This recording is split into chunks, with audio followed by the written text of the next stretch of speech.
Bonjour, mon nom est Clifford Matthews pour Ciné Techno et voici ma critique du jeu Hot Wheels Unleashed 2 Turbocharge développé par Milestones et que j'ai eu le plaisir de l'essayer sur la PS5.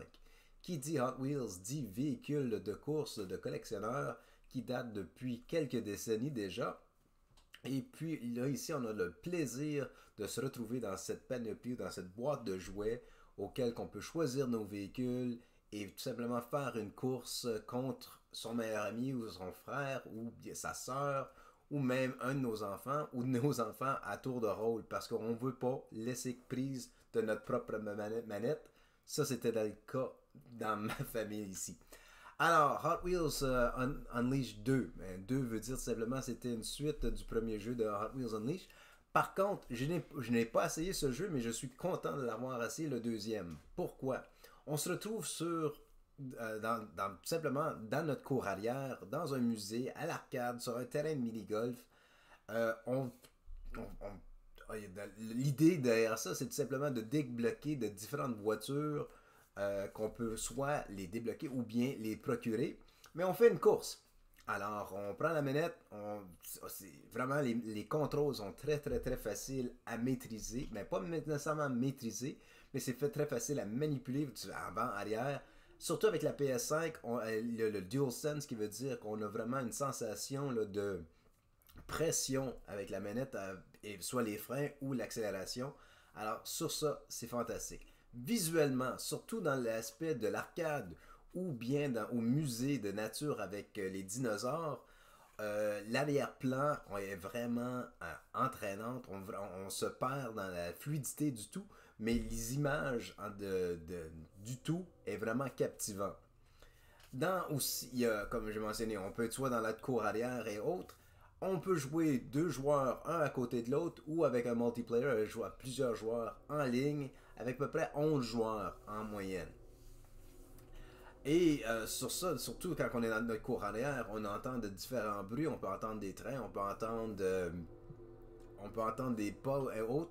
La musique, la trame sonore est correcte, il n'y a rien qui nous sort aux oreilles, mais le jeu tel quel, juste le gameplay est très facile. On se retrouve vraiment un jeu de rétro de cet aspect-là. C'est vraiment juste plug and play, tu joues, tu as accès. Et puis la collection de voitures qui est disponible aussi, on voit qu'il y a une historique de Hot Wheels qui est plus ou moins placée devant nos yeux.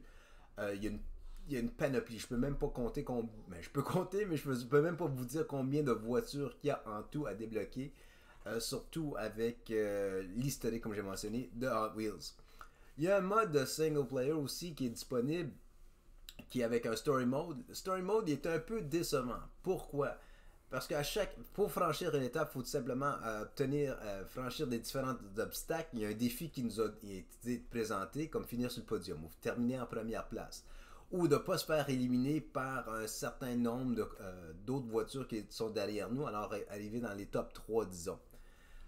Par contre, une fois que tu fais étape par étape par étape, une fois que tu as tout fini le storyline, le story mode, ben tu as juste simplement une main d'applaudissement comme bravo, on te donne une autre étape, un autre défi à surmonter. Ok. Ça a été bien d'avoir comme je sais pas un véhicule de collection, quelque chose de genre, quelque chose de ultra rare. Surtout connaissant l'historique de Hot Wheels, ça a été fun de voir un véhicule d'édition spéciale ou quelque chose de genre, on fabriquait sa boîte de voiture, quelque chose un petit peu plus que bravo, on passe à la prochaine étape. Ça étant dit, aussi un autre mode de jeu qui est un peu satisfaisant parce que Hot Wheels veut pas. Quand j'étais jeune, je mettais en des tracks ensemble pour simplement faire ma propre piste de Hot Wheels.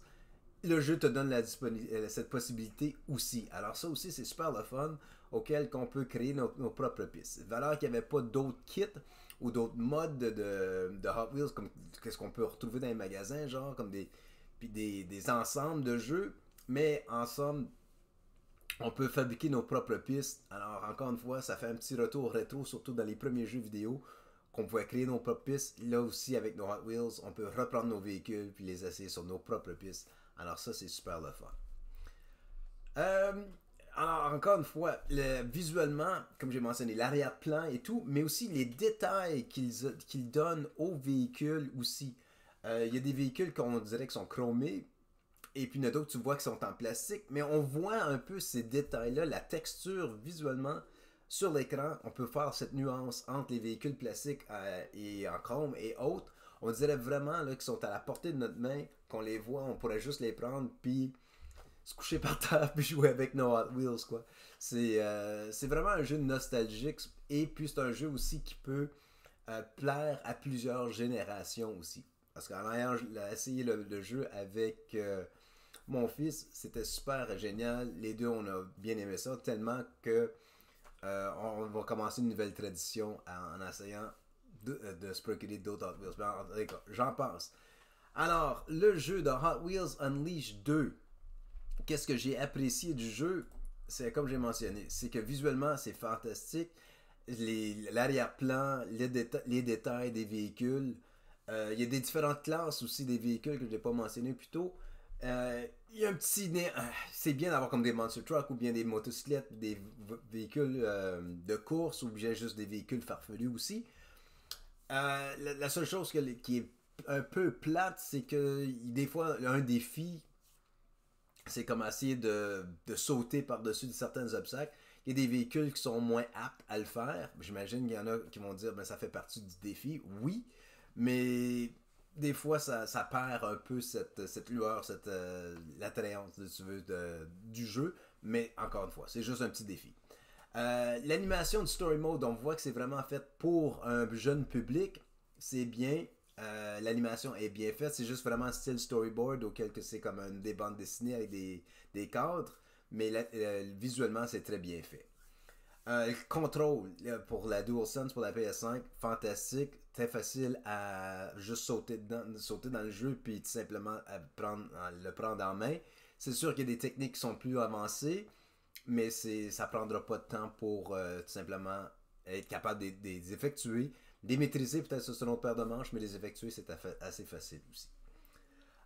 J'aime bien aussi le fait que c'est deux joueurs, mais deux joueurs split screen. Alors, c'est tout simplement, l'écran est divisé en deux. On peut jouer côté à côté. Fantastique. Ce que j'ai moins apprécié, par contre, c'est la fin du story mode. Il n'y a vraiment pas grand-chose à la fin. C'est juste, OK, on passe à la prochaine étape. Pas plus que ça.